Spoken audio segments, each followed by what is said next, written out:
Although our defense made Baker Mayfield look like a generous Santa Claus with all of his interception gifts, we are kind of fortunate to have won that game over the Browns.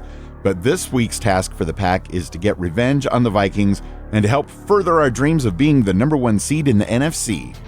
All of that and some great stories as well are coming up next on your Packers Fan Podcast.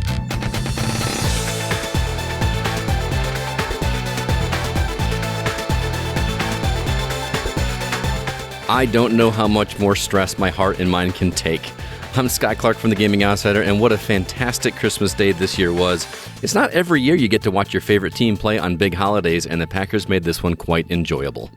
Enjoyable in all sorts of interesting ways. Wayne Henderson from MediaVoiceovers.com with you one last time in 2021 with feeling. And I'm thankful that a win is a win is a win. Because, Scott, in the before times, a win may not have necessarily have been a win, and what a mess. This is episode 245 of your Packers Fan Podcast. That Christmas Day victory over the Browns was a lot closer than it should have been. Let's relive all of the goodness from the game, and then we'll share even more of your generous listener feedback, and I've got a special Packers Fan Podcast holiday lunch story. I can't wait to hear that. Also, we'll preview this week's revenge game against the Vikings, this time in Green Bay. And I'll have keys to a Packers victory a little bit later on in the episode. But let's go ahead and jump right to the highlights from the Packers' win over the Browns, although a lot of people will say there's probably a little bit of an asterisk there, and we'll get to that for sure. But let's start with the positives. Alan Lazard with Aaron Rodgers' record-setting 443rd touchdown pass was really great to see. I've seen so many different angles of that because a couple of our listeners were there at the game, and other people that I'm friends with on Facebook have posted videos. What an awesome moment to be there for. I wish I could have been there, but it was really cool to see on TV. That's the best I could do. And on top of that, Rodgers has given the ball to Brett Favre's grandson. Although I got to ask you, Wayne, I know everyone's saying, "Oh, what a great gesture!" I'm kind of confused by that. He beat Brett Favre's record, so here's the ball that was used to beat your grandpa's record. Merry Christmas. I don't know. Wow, that's a cynical way of looking at it, Scott. That's how I felt when they said that I was going to his grandson. I'm like, man, it's kind of a kick in the teeth. No, gosh. Because we all know that the one record that Brett Favre has that I don't see ever being broken until we all become half cyborg is his consecutive streak. Nobody's going to come close till we are basically a bunch of Terminators. So with that being said, and I think it was Dan Dyler, listener Dan, that posted the additional part of the story in the Packers Fan Podcast Facebook group. Apparently, Brett Favre's grandson is a huge Aaron Rodgers fan, and he had his grandpa Brett, it's strange to say, huh? Grandpa Brett post out a picture of him with Brett Favre and Aaron Rodgers and captioned it, "My favorite quarterback and my favorite retired quarterback together in one photo." So that was a great photo. That's really, really cool. So I don't think it's as cynical as well, I mean, that was my initial thought. Cracks me up. I feel like nobody has made mention of that. Here you go. Here's a memento. I mean, if he's his favorite quarterback and favorite retiring quarterback, that's one thing. It just seemed like a little I don't know. It felt a little weird to me, but everybody loves it, so let's just go with it. And speaking of Brett Favre, as soon as that touchdown happened, there was a congratulatory video message from Brett Favre, and basically saying, "Hey, congrats on breaking the record." It was pre-recorded, obviously, and the last line was really what got me, because he said, "Congratulations, I have one request, go get us another Super Bowl." And as soon as he said that, the crowd reaction was insane. It felt like the loudest I've ever heard Lambeau get on national television before. It was great. And notice that Brett Favre used the term us, go get us another Super Bowl. And I admit it, that speech was fantastic. It gave me chills. And then when you hear the Lambeau crowd reaction you talked about, but my chills went into overdrive. It was a legendary moment. And I a lot of people have posted the video clip on YouTube and here, there, and everywhere. And just to play it and listen to the Lambeau crowd is just so good. So good. It would have been interesting if the 443rd touchdown pass would have been next week in Minnesota, though, considering Favre played in Minnesota. that would have made it a little bit more awkward, I think. Well, since you are Mr. Cynical this week, I assume that Brett Favre also had a pre-taped video of him wearing a Vikings jersey congratulating Aaron Rodgers, and they could play it at the Vikings stadium. That would have been funny, but that also wasn't the only record that was broken. Davante Adams also broke Jordy Nelson's record of 65 touchdown passes from Aaron Rodgers with his 66th touchdown reception from AR-12, which was really cool. It's just records are being broken all over the place, and I love it. And all in this short period of time. Mm-hmm. We are on fire. We do need to shore up a few things, but we'll get to those. Special teams. They were a non-factor pretty much this week, which is a good thing. Who would have thought that that's how we'd be looking at special teams right now? Yeah, I didn't see any issues at all, other than some minor tackling. But, missed tackles do happen. Not that I'm saying it's okay. Right. But we didn't have any muffed punts. We didn't have any, roughing the receiver that is calling a fair catch. It was nice to see that things were tightened up a little bit. We didn't have delay of games on punts and... Yeah. So 2 thumbs up for that. Yeah, on the positive side with tackles, we did have some good things going on over there too. Devondre Campbell making some much-needed tackles, and it's also great to have Kenny Clark back after he missed last week. Good to see that he's in full recovery and seeing him out there. I missed him. Oh, I really missed him out on the absolutely. field. Let's go with some of the stats. The Packers leaders, we'll start with offense. Aaron Rodgers was 24 for 34 with 202 yards and 3 touchdowns. Aaron Jones, 12 carries for 66 yards. A.J. Dillon, 9 carries for 41 yards. Davante Adams, 10 receptions for 114 yards and 2 touchdowns. Allen Lazard, 2 receptions for 45 yards and a touchdown. And just before I get to the defensive side of that, look at how spread out that ball is. Mm-hmm. And that is with, one of our wide receivers gone. That's with our quarterback having a broken pinky toe. That's with our offensive line missing 4 of its, top starters. People are complaining about, the Packers offense, and to some degree, rightfully so. But the fact that they're able to pull off those kinds of stats with those number of injuries is pretty impressive. Do you agree? 100%. When you look at that, because I know it's a team game, next man up, and all of that. But with all the injuries we've had to not crumble into a mess like many other teams have, it's amazing.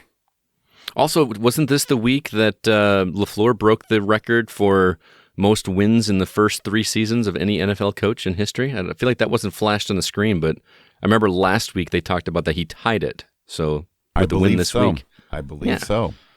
The most winningest coach in NFL history for the first 3 seasons of his career. That's impressive. Nobody talked about that one. I don't know why. On the defensive side of the ball, Rasul Douglas, what an addition this guy has been. Holy cow. He had 2 interceptions, including the game-winning interception, which, again, asterisk, but hey. It was the quote-unquote dagger that Wayne likes to refer to. Even with the holding non-call, it was still labeled as the play of the day. And Douglas has already been named a Pro Bowl alternate after joining the Packers squad only 2 months ago. What a great couple of months this dude has had, right? It's an excellent story. Going from the practice squad, on the Cardinals to now going to the Pro Bowl, as an alternate, which probably means he'll go, except for the fact that we're going to be busy prepping for the Super Bowl. But it's still an honor. Absolutely. Also, we had a total of 4 interceptions because we had Douglas's 2, but also Chandon Sullivan got one, and Darnell Savage got one. It was the first one of the game, and I think I said something in our Facebook quote, like he finally got it, because how many times did he almost get an interception in the last 3 weeks, and we were like just waiting for that important time when it happens, and it finally did this week. Also, Baker Mayfield was sacked a total of 5 times. 2 of those were from Rashawn Gary. It's good to have him back again in full force. And 2 of those were also back-to-back by Preston Smith and Dean Lowry, in a very, very important 4th down situation. Not 4th down, but in the 4th quarter. That was really great to see. I'll take it. And I know that I like Baker Mayfield. I kind of like the Browns, but, of course, job one is winning this game. Prior to the game, Baker Mayfield had said, nothing's better than getting to play on Christmas Day at Lambeau Field. And maybe just that spirit of love and giving caused him to just be a little overboard. But he's been battling injury. He's had like 3 or 4 serious injuries this season. Mm-hmm. And he's doing his best, Brett Favre, of continuing on, but today was not his day. Yeah, and I'm also tired of his commercials. I don't know about you, but those at home with Baker Mayfield commercials. I don't know. I like them a lot more than the Aaron Rodgers commercials. It sounds like blasphemy, but that's how I sit. Yeah. I'm kind of over Aaron Rodgers commercials too. It's Okay. just they're getting kind of ridiculous at the Rodgers rate and all that kind of stuff. But so lots of positives obviously were to be had for this game, but let's talk about some of the negatives. We had positives in tackling, but definitely we had some negatives there as well. There's kind of a lack of tackling, especially in the second half. I feel like the Packers are trying to strip the ball too much instead of tackling. Like they're keeping the player up and trying to knock that ball loose. It just felt like the runners were bouncing off should-be tacklers and moving forward some yards, which is a little frustrating to see. Oh, absolutely. I'm all for being able to get a strip sack fumble and things like that. But more important is stop the runner, make the tackle. We'll worry about the ball coming out in other ways. Mm-hmm. It is frustrating as all get out because you can tell that's what's going on. Absolutely. It just as we get into the last two games of the season, it's going to be paramount to get those tackles in, especially as we go against two divisional rivalries in these last two games of the season that are, basically must wins if we want to have that bye. Exactly. Another negative, Aaron Rodgers limping around after having his injured toe accidentally stepped on. By his own teammate, no less. I think there was more than one occasion where it was stepped on. That one might have been the most severe, but dude says, my toe's feeling the best it's felt in a while, and then he gets stepped on. Yeah, and apparently he walked into that game without even any shot, any injections or whatever at the beginning of the game. Well, you know why? It was a Christmas miracle. Yeah, need Mr. Miyagi to come in and do his little something, whatever they did in halftime. He actually left, before the quarter was over, so he could get it looked at beforehand because obviously the offense was not going to get the ball again. But man. Really hope that thing is doing okay. I guess we'll have to wait until the Pat McAfee show to see what he says about it. But at this point, I'm almost like dreading hearing what he says on that show. But that's for another podcast. But also negatives we should talk about. This was it Juwan Winfrey, who had his catch ruled as incomplete. That would have been a huge play for us if he had secured it. Looked to be a catch initially, but. And this is what I was saying when I was talking to my family while we were watching it on Christmas Day. It looked to me that after he secured it and started to bring it in, the ball rolled and then the nose of the football touched the ground, which is why I believe they called that back and said it was an incomplete catch. It was a bummer, but I think the right call was made there. I have to disagree. I do think that there might have been a little bit of the nose touching the ground, but I think he had it 100% secured with or without the ground being there. And I've seen a lot more wobbly, quote-unquote, catches made, ruled as complete for a lot of teams over the past couple of weeks. And this one I thought was a little ticky-tacky, but we can't change it. Well, and I mean, let's talk about the elephant in the room, too, because, we always talk about the refs, missing calls or making calls that just don't matter. This week we had multiple ones in our favor. There was plenty of calls that could have been called on us or ones that were called and weren't. And, I'm of a belief that I want a good called game on both sides of the ball all the time. I do too, Scott, but we're not going to get that with the current referees. We're not going to get a good, clean game. We might as well not have refs. But it frustrates me when the response who knows what would have happened. Exactly the point. There was a missed holding call when Rasul Douglas intercepted that ball to ostensibly win the game for us. The Browns only needed about 20 more yards to get into field goal range. They had 42 seconds. Could that have happened? It certainly could have happened. But they also had a rookie kicker, it would have been a pretty healthy range for him to get to. There's no way to know. It's not like it was a call that won the game. I mean, it did win the game for us, but the frustrating thing is, like I said, when I hear fans constantly complain about the refs, and then when it happens to us, it's this attitude of, well, it happened before. No, it should always be that was a missed call. I don't like to win games that way. And again, we don't know if that's what won the game for us.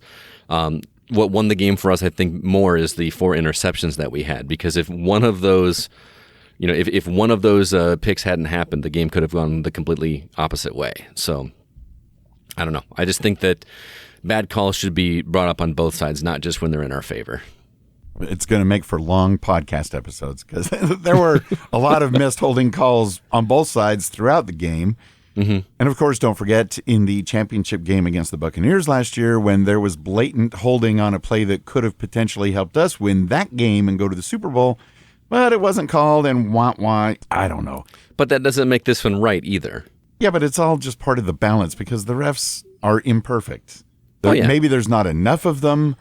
Maybe things like that should be reviewed. But like you said, there's no guarantee the Browns still would have been able to have made that field goal or gotten a touchdown. And if they did, we might still have about 38 seconds and a couple of timeouts. And Aaron Rodgers and Devontae Adams, we could have just marched down the field, made another touchdown, couple Hail Marys, boom, game over. Thanks for the victory. Either way, we don't know. Who knows? Any given Sunday, it's what the NFL is. I just I would just prefer not to win this way. I would have preferred to have won it with a no question. We just outplayed them. I think we outplayed them on defense because of the interceptions.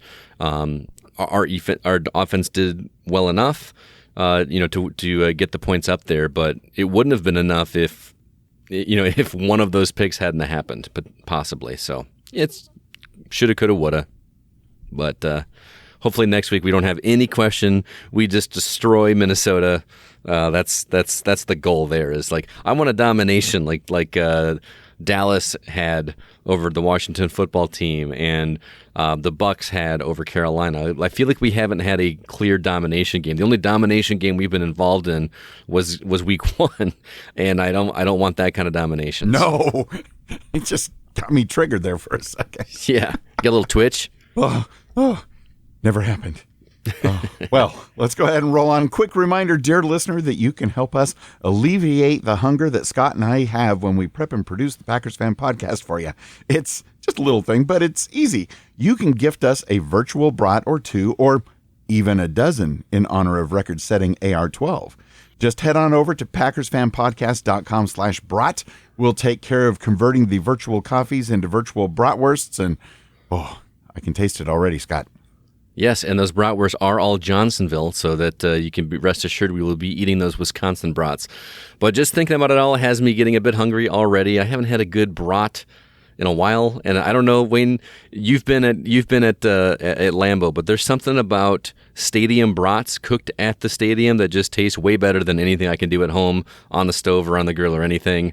They're really good. But if you'd like to send us a virtual coffee or bratwurst, just go to PackersFanPodcast.com/brat for the details on how you too can buy us a brat. Let's go ahead and go over to listener feedback, starting with voicemails. And just want to remind everybody that if you would like to call us, you can do so at area code 920-3PACGO. Or if you'd like to send your voice messages to feedback@PackersFanPodcast.com, and you can be part of next week's show. The deadline this week, since it is a late game, is going to be Sunday night at midnight Pacific time. As always, the sooner the better. Unfortunately, we've got that late game Sunday night, first day before both of us go back to work. So, but that's the way it happens. So let's go ahead and kick things off with a voicemail from Megan. Woo! 12-3! 12-3! 12-3! Oh, what a game. Another nail biter. I have to start with crediting Rodgers for charting new territory tonight. New Packer territory. That was awesome. He looked so happy, genuinely so happy.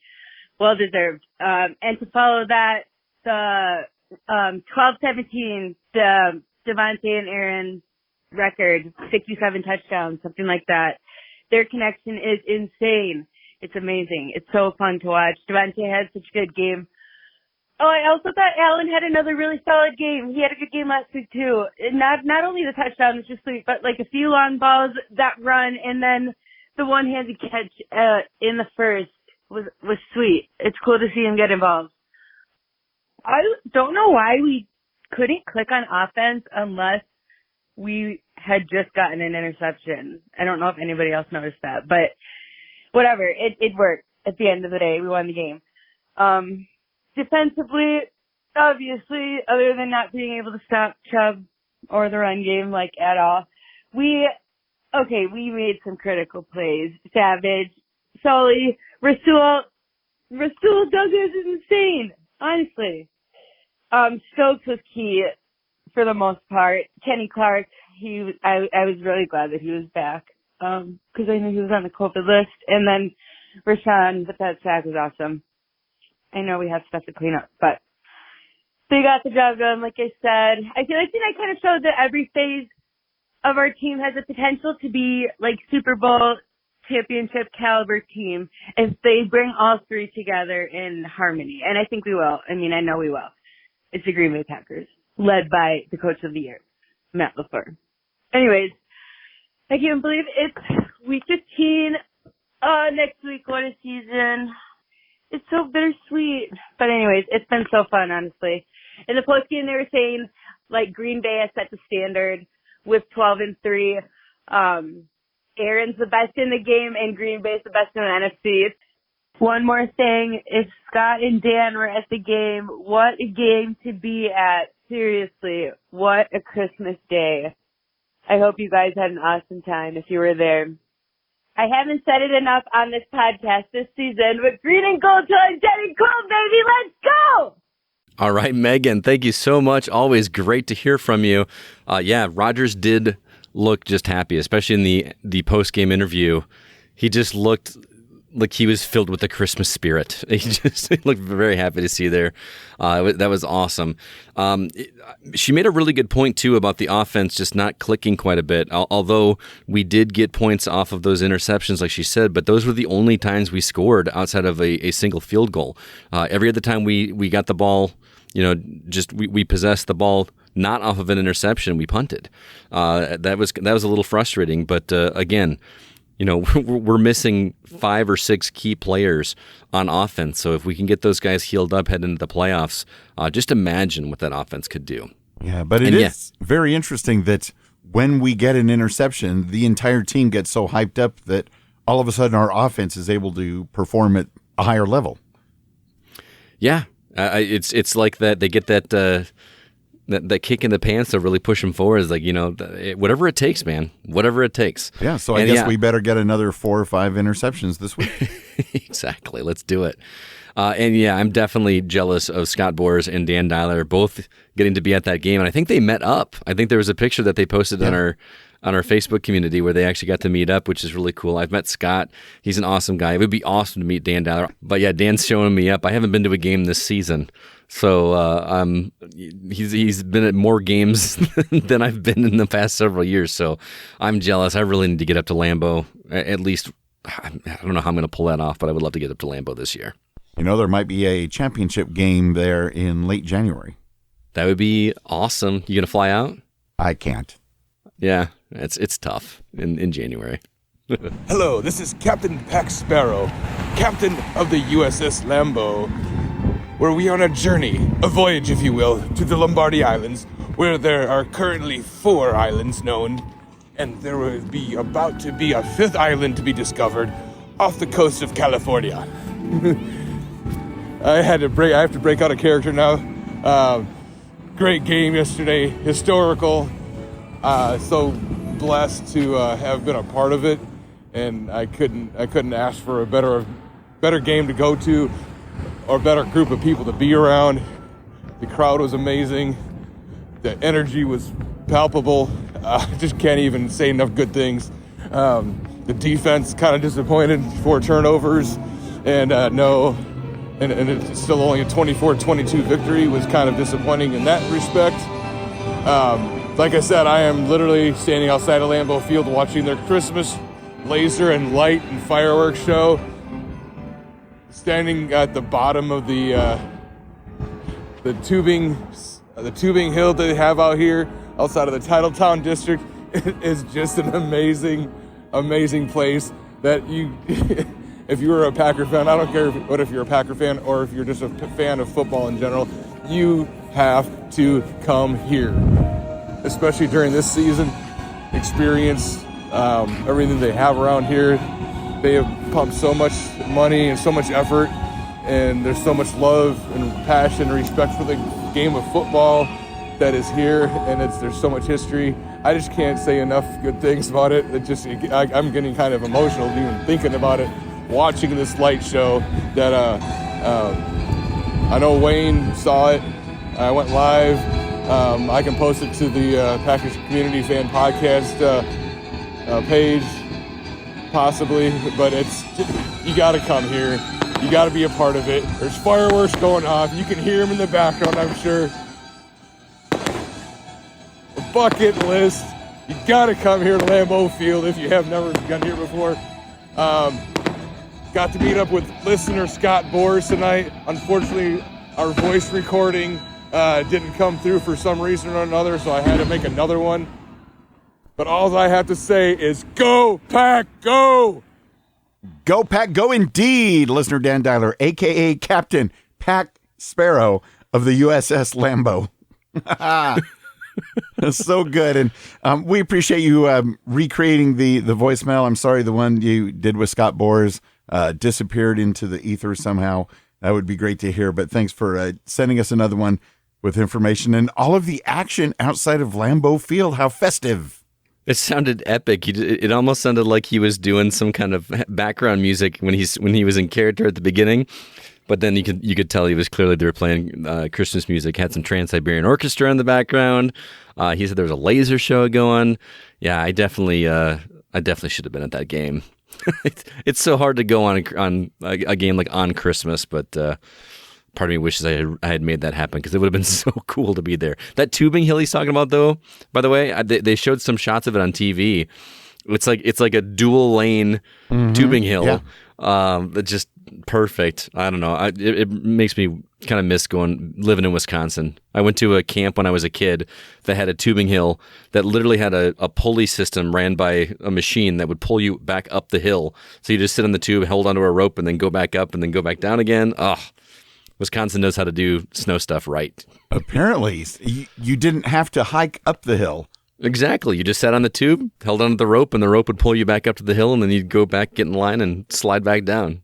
I'm a little bit jealous. A little bit jealous, but it's so good to hear from Dan. He's out there as Pack Sparrow, discovering islands. There's a fourth one about to be discovered. He's going all around the world, and I did see him go live with another earlier in the evening video of all of the things they were projecting onto the wall of Lambeau Field. They've spent the money well. Yes. It is a destination to be sure. Go, Pack, go! Hey, Wayne and Spicy Scott Clark. It's Jared in Colorado, although most recently, Jared in California visiting family and also getting to meet the great Wayne Henderson and his wonderful wife. Really loved lunch with you. Thank you for making time to meet up with my fiance and I, Wayne. So loved it. It was awesome. So thank you. It was really cool. And honestly, I was nerding out a little bit. So thanks a lot. Anywho, as far as the game goes, I love the win. It was awesome. Wasn't a huge fan of the offense stalling out there those last few drives. It really gave the Browns the opportunity to, once again mount a really close comeback at the end of the game. Flip side of that, however, is I'm not sure what's going on with the defense, but they are on the struggle bus again. However, our secondary is playing lights out when it comes to interceptions. I mean, obviously Baker Mayfield is feeling the holiday spirit and gifting the Packers defense for interceptions, but even before that, I think the secondary's done a good job at really generating turnovers when we most need it. So if they can maintain that while also getting back to stopping the rushing attack from other teams, that would be really good. So a little bit concerning. It seems like the defense is moving in the opposite direction, at least when it comes to struggling against the run game at a bad part in the season. But hey, I have faith in the Pack. I think they'll do well, and honestly, I think the strength of schedule is playing a lot of it. Their schedule this season has been rough. So, but hey, it was a great game. Aaron Rodgers is now the all-time passing touchdown leader in franchise history. He beat Brett Favre's record. At the same time, he also, him and Devontae Adams are now the most productive quarterback to wide receiver duo in franchise history. And to top all that, Matt LaFleur has now tied George Seifert as the winningest head coach in their first 3 seasons. So historic records being broken or tied all around. I really don't understand how Matt LaFleur isn't in the Coach of the Year conversation, but hey, I'll take the wins over, any of that any day. But I still think he deserves the credit where credit's due. So on to Vikings next week at home in Lambeau. It should be a tough matchup, but being at home really helps with that. So let's go move on to a 13-3 record before heading over to Detroit to close out the regular season and hold on to the number 1 seed. Go Pack Go! Green and gold till dead and cold. That's right. Jared in Colorado, bleed green and gold till dead and cold. So good to get your voicemail. Thank you for giving us a call at 920-3PACK-GO. And excellent points about the defense. Don't know what's happening there. But all in all sorts of records being set by coaching, by players. It's a magical season, and there's so many different storylines to this team that going all the way and winning the Super Bowl would be just beyond amazing. And of course, this coming Sunday, we can help move that along by beating the Vikings. And Jared, yeah, it was fantastic to hang out with you and your fiance. Had a great time. I'm so glad, Jared, that you made the time so we could have a meetup, have some lunch. We had a beer, shared a lot of great stories. And of course, because it's listener Jared from Colorado, that we had copious amounts of random Seinfeld quotes. Yeah. Not that there's anything wrong with that. I see what you did there. So good. So good. Thanks again, Jared. We appreciate it. Safe travels home and go Pack Go. And we had our weekly poll in our Facebook group at PackersCommunity.com, as well as on Twitter at Packers Fan Pod. This one made you put on your thinking cap a little bit. Who do you want the Packers to host first in the playoffs? So this will potentially be the divisional round scheduled for Sunday, January 23rd, provided that we do get the first round bye. We won't have to play until the divisional round. And of course, it could be almost any team in the NFC. Many have been knocked out, but could be the Buccaneers, the Cowboys. It could even be the Falcons, Rams, Cardinals, Eagles. There's a couple other possible options like the Vikings, but let's get real. Do you have one that you would like to see us play the week before the championship game, and why? I do, and I'm shocked that that not as many people made this pick, but I would say the Falcons. If we're going to play anybody, I want to play someone that is missing key players and that has a history of choking this season. Wow, he said it, folks. I mean, they have. I'm not trying to diss the Falcons, but they have not had the best season, and that's who I would want to face. Them or the Eagles that I feel like haven't been doing too great. I'm actually really interested by the responses of the community, but we'll get to there. What do you think, Wayne? Who would you like to face? Well, knowing that, provided that we do become the number 1 seed, or we're bound to at least be the number 2 seed if something goes awry, we're going to host the lowest remaining seed. I would believe that's how it works, right? So Correct. It would probably be somebody like the Falcons or the Eagles if they make it. Mm-hmm. As far as what I would want, I don't think mathematically it could come out in that first game, but I would like to have the Cowboys come up there and let's get them out of the way. The Cowboys are on fire right now, man. Especially when they play against teams that are playing their 7th or 8th string quarterback or whatever he is. Yeah. I don't know. Yeah, exactly. But yeah, I would rather save those teams. I mean, as much fun as it would be to knock somebody like the Cowboys or the Buccaneers out, I would rather just get to the all-important games and that be the priority instead of, being the one that does it, as it were. And it looks like the votes after you combine Twitter and Facebook, because the answers on Twitter were a lot different than the ones that were on Facebook. But it looks like 36% of the folks are with me. Bring on the Cowboys. Let's get them out of the way. Let's get revenge. They're annoying. Get rid of them. 32% said the Buccaneers. And then there was pretty close to a tie. 10% said the Falcons, 9% Rams, 9% Cardinals, and 4% Eagles. I mean, again, we've proven that we can beat the Rams and the Cardinals. So, but I think the Falcons would be. I really do think the Falcons would be the easier matchup for sure. I'm confused. I mean, it's like, what is that? 68% said either the Buccaneers or the Cowboys. Again, I don't care who knocks them out, unless it comes down to when we have to play them. Then I want it to be us. But I'm not about the glory of taking one of those two teams out. Let somebody else do it. I'm all for that as well. All right, we had some other great posts and comments from the community that were made in the Packers Fan Podcast Facebook community group, which you can find at packerscommunity.com. AJ Grill shared some fun and festive tailgating photos from his day at Lambeau Field for the game. You look at that. Somebody else got to go and I didn't.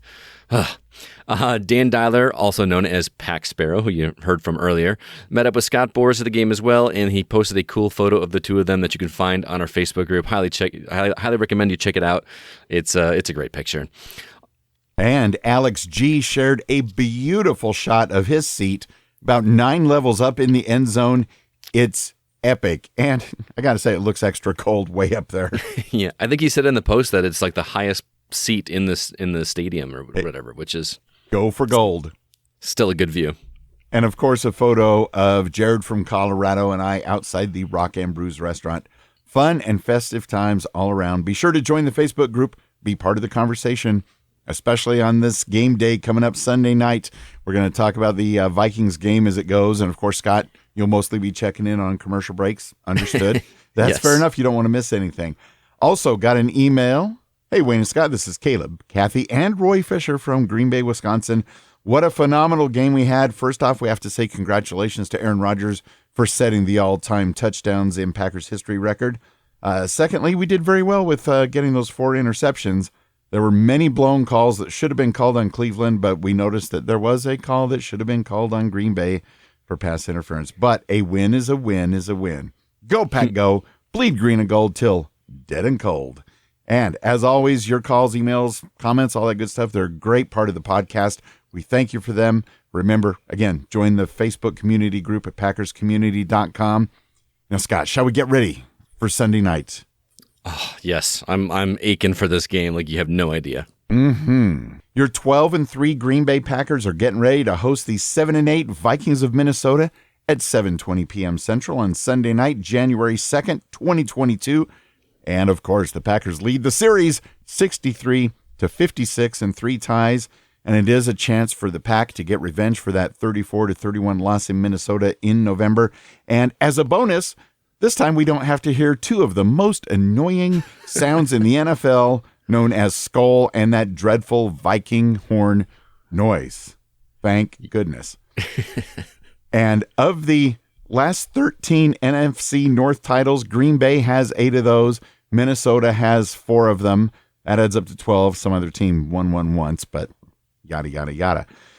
I wish I could travel back in time, though, Scott, to December 10th, 1972, when the Packers traveled to Minnesota with a chance to win the NFC Central, as it was known at the time. And the Vikings had a chance to move into first place in a tie with the Packers and a shot to win the division in the final game of the season. The Vikings took a 7-0 lead, but the Packers then scored 23 unanswered points to win 23-7. And with the win, the Packers clinched the division title and ended the Vikings' 4-year streak as division champions. And that's a true win-win in my book. Can I get a go, Pack, go?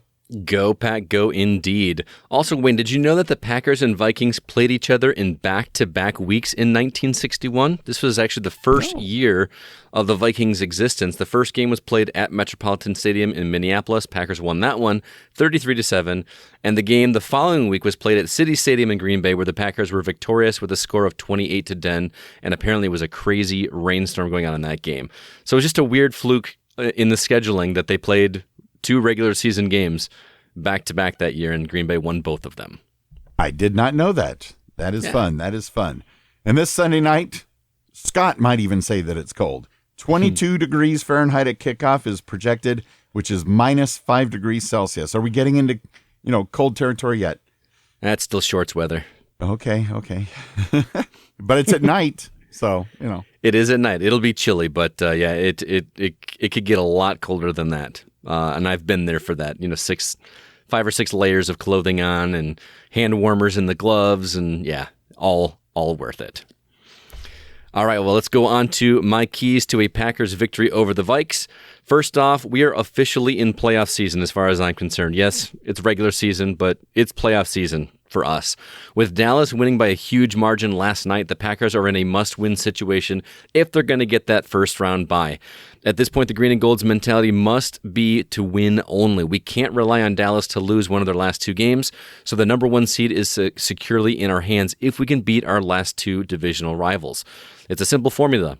Win the last 4 games, and you're in the Super Bowl. I think that's what you texted me this yesterday or on Christmas Day, Wayne.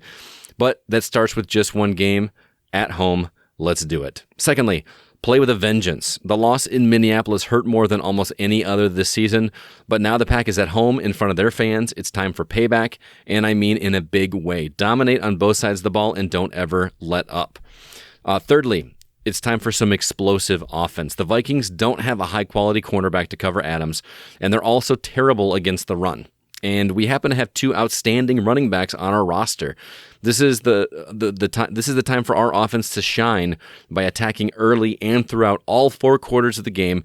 We've been asking for a dominating game this entire season, and I want it here more than any other game we've seen thus far. Dominate, dominate, dominate. And there you have it. All right. If they just do it, we're 1 step closer. I love it, Scott. That game is going to be just fantastic. I don't know how many people outside of the NFC North fandom, as well as the other teams that might be in the playoffs against us, are as excited about this game as us. Oh yeah, it's just a grudge match for sure, because we should have won that last game, and they need to win this one for more reasons than just the number 1 seeding. It's a grudge for sure. And speaking of scores, let's talk about our score predictions for this past week. I had predicted that the Packers would win by 28-20, and Wayne predicted that they would win 29-18. That gave me a differential of 6, and Wayne a differential of 9, which means, Wayne, that the score is officially tied. You have 6 points, and I have 6 points. So with 2 games left in the season, we are neck and neck heading into these last 2 weeks. You getting a little nervous? Yes. I mean, talk about a late season rally, Scott. In our 2021 Wager-O Fun, I was ahead at one point, like 5-3, 6-3, something like that. And you're just rolling off the victories lately. I better up my game. I don't want to choke at this point, because yesterday when I was having lunch with Jared, I was talking about, do you have any secrets that can help me with Madden? I guess there's an old secret going way back to the early one, something, and it might have even been a different football game. If you played as Bo Jackson, you would automatically win or something. Oh yeah, I mean, Bo Jackson was a beast on digital games back in the day for sure. But this week we're predicting the Vikings. I'm going to predict a Packers win. For sure. Packers 30, Vikings 24. I think it's going to be a pretty decently high-scoring game with 2 pretty good offenses. Wayne, what say you? I'm on a very similar page, especially since David Bakhtiari probably won't be back quite yet, and we're battling injuries. Otherwise, I would expect the dominate to be happening. We are going to win. I say a similar score. Packers 31, Vikings 22. Interesting. But don't be surprised if the Vikings only get 10 and we get 40. We'll see. Boy, I sure hope so. That'd be sweet, because the NFC North, of course, we clinched the division. We're 12-3. The Vikings 7-8. Bears somehow beat Seattle yesterday. I don't know what happened there. They're 5-10, and the Lions are 2-12-1. Not that great, but the Lions are playing much better. So that last game of the year, we better not overlook them. Mm-hmm. But I've been saying that. We'll get to that next week. Some other things happening around the NFL that kind of caught our eye. You alluded to it earlier, Scott. The Cowboys running up the score against the helpless and hapless Washington football team. Obviously, since the game was in Dallas and they were hyped up, and Washington, the wheels have officially fallen off, and they have no quarterback to speak of. He was throwing interceptions like a lot as well. But the main reason I bring them up is if we do end up playing the Cowboys at Lambeau Field in the playoffs, I'm saying right now, they better not even think of bringing their own visitors' benches into Lambeau Field. Green Bay Packers, you find a way to make sure that does not happen because that is just wrong. Just such a weird flex, too. Yeah. We're bringing our own thing. visitors' benches. We don't trust your benches. It's so crazy. It's so weird. Cowboys. Cowboys, they're so arrogant. And speaking of dominating games, the Bucs obviously destroyed the Panthers this week, and their fans actually booed them after the loss against the Bucs. This should have been a closer game than it was. The Bucs are very thinned out right now, injury-wise. Antonio Brown is still out. Fournette was out. This really should have been a decent game, but no. And their head coach, Matt, I'm not sure how to pronounce it, Rule, I'm not sure. He apparently took it in stride and was basically said, I'm from Philadelphia. I like it when people get upset. That means they care. And I thought that was just kind of a classy way to respond to that. Also, in unfortunate news, Travis Kelce is out due to COVID. Man, I'm just getting tired of players just constantly just having to be out because of COVID. It's very frustrating. It makes me wonder if we're ever going to get out of this. I feel like I say it every week, but anyway, moving on. Want to remind everybody about my other favorite hobby outside of football, which is video games. If you love to play video games as much as I do, I have another podcast called The Gaming Outsider, and we talk each and every week about industry news, the games we've been playing, and also some video game related topic. And this week, we're sharing our ideal game room setups if money were not an object. Oh. Yeah, it's kind of a dream scenario, so stay tuned for that. I also purchased the new Nintendo Switch this past week, which has an OLED screen on it, so I'll be talking about that on the podcast as well. If you'd like to check it out, be sure to listen to The Gaming Outsider, the same place you listen to this fine show, or you can also head to our website, thegamingoutsider.com. Now, speaking of video games, Scott, have you ever played a game called Madden? I'm just looking for inside info. I have, but you're going to have to talk to Jared or Chris Owens from my Gaming Outsider crew for some tips because I'm not that good at it either, man.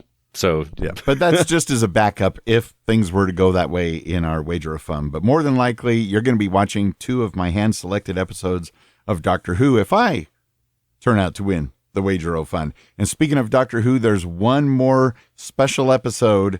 And it's coming out this New Year's Day, this coming Saturday, new episode of Doctor Who. And I'll be talking about it with Jada Wilkerson on our Doctor Who Don't Blink podcast, which you can find at don'tblinkpodcast.com. And then once this special's over, I don't think we get another episode of Doctor Who until like June or July. And might even be the one where the current Doctor regenerates into who we're going to have as the new Doctor for the next few years. We shall see.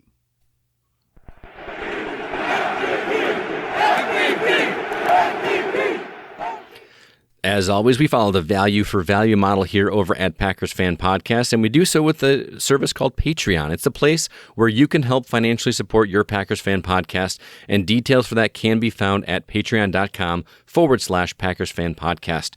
Would like to give another shout out to Dan Dyler. Thank you, and Go Pack Goes for your Jim Ringo level patronage. And Bryant, Willie Wood inspired thank yous, and Go Pack Goes to you, sir. And also Jay Walters, Go Pack Goes, and thank you for your AR12 level patronage. And Favre-tastic thank yous and Go Pack Goes to Miguel Ramirez from the Opposites Attract podcast, Jeff Summerfield, Lawrence Harvey, Andre in LA. Hope to hear from you on a voicemail next week as well as the rest of you. Colin Nolan from Ireland and Scott Boers. Glad you were able to make it Lambeau Field on Christmas Day. And Go Pack Goes and thank yous to the Curly Lambeau supporters, Matt Haig, Beth Mintick, Joe Christensen, and Hank Davis from the TPE Network of Podcasts. Thank you again, all of you, for your support. And if you're interested in becoming a patron of the PFP, check out the details at patreon.com/Packers Fan Podcast. Please follow the Packers Fan Podcast where you listen to your podcast, and also tell a friend. Tell them how much you love listening to us. We'd love to hear from them as well. As a reminder, we are the Unofficial Packers Fan Podcast, not yet affiliated with the NFL or the Green Bay Packers. And for other fun, follow us on Twitter at Packers Fan Pod. You, sir, you're still at GoCastScott, right? Correct. All right, go, Cass Scott. Go, Cass Scott. Go, Cass Scott. I'm at Wayne Henderson. And Listener Dan, are you there? Take us out of 2021, Listener Dan, a.k.a. Pack Sparrow. Hey, Packers Fan Podcast listeners. This is your cheesehead from Indianapolis, Dan. And I have just two words for you. Go, go, go, go, go, go, go, go, go, go, go, go, go, go, go, go, go, go, go, Pack, go!